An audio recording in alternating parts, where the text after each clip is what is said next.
Party ఫిరాయించిన కొద్ది మంది ఎమ్మెల్యేలు తిరిగి గులాబీ గూటికి చేరేందుకు ప్రయత్నాలు చేస్తున్నారా? కాంగ్రెస్ పార్టీలో చేరడం తొందరపాటు చర్యగా భావిస్తున్నారా? కాంగ్రెస్లో చేరక ముందు ఒకలా, చేరాక మరోలా ఆ పార్టీ నేతలు వ్యవహరించడం ఎమ్మెల్యేలకు నచ్చడం లేదా? అయితే పార్టీ మారిన ఎమ్మెల్యేలు మళ్లీ వస్తామంటే బీఆర్ఎస్ నేతలు ఎంట్రీ ఇస్తారా అనేది ప్రస్తుతం రాష్ట్ర రాజకీయాల్లో ఇదే హాట్ టాపిక్.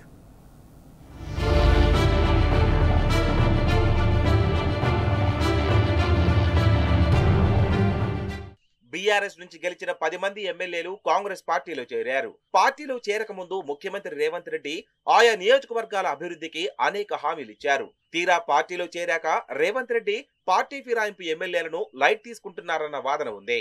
వలస ఎమ్మెల్యేలకు సీఎం అపాయింట్మెంట్ కూడా ఇవ్వకపోవడంతో తీవ్ర అసంతృప్తితో రగిలిపోతున్నారట.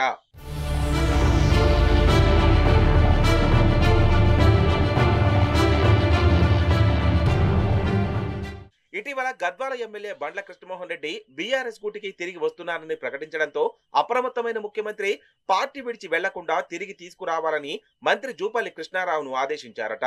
దీంతో గద్వాలలోని బండ్ల నివాసానికి వెళ్లిన మంత్రి జూపల్లి ఆయనను బుజ్జగించి వెనక్కి తీసుకొచ్చారట. దీంతో అప్రమత్తమైన రేవంత్ రెడ్డి పార్టీ మారిన ఎమ్మెల్యేలతో బాన్స్వాడ ఎమ్మెల్యే పోచారం శ్రీనివాసరెడ్డి నివాసంలో ప్రత్యేకంగా సమావేశమయ్యారు. పార్టీలో చేరే సమయంలో ఇచ్చిన హామీల అమలుకు కట్టుబడి ఉన్నామని హామీ ఇచ్చారట. వలస ఎమ్మెల్యేలకు ఏదైనా సమస్య వస్తే నేరుగా తనకు చెప్పకపోయినా పోచారం శ్రీనివాసరెడ్డి ద్వారా తనకు తెలియజేయాలని సూచించారట. ఇంతవరకు బాగానే ఉన్నా ఆ తర్వాత పార్టీ ఫిరాయించిన ఎమ్మెల్యేలను కలిసేందుకు మొహం చాటేశారట ముఖ్యమంత్రి రేవంత్ రెడ్డి.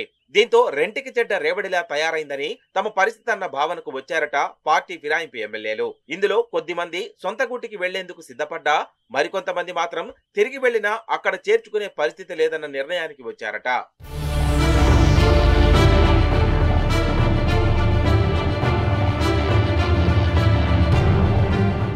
కాంగ్రెస్ లో పరిస్థితి నచ్చకపోవడంతోనే కొద్ది మంది ఎమ్మెల్యేలు కేసీఆర్ బీఆర్ఎస్ పార్టీకి అనుకూలంగా వ్యాఖ్యలు చేస్తున్నారన్న వాదన ఉంది. ముఖ్యంగా కేసీఆర్ ఫోటో మా ఇంట్లో ఉంటే తప్పేంటన్న వాదనను తెరపైకి తెచ్చారు ఒకరిద్దరు ఎమ్మెల్యేలు. మరికొందరు ఎమ్మెల్యేలు మాత్రం పొరపాటైపోయింది. పార్టీ మారి తప్పు చేశాం, తిరిగి మళ్లీ వస్తాం, మమ్మల్ని పార్టీలో చేర్చుకోండంటూ రాయబారాలు పంపుతున్నారట.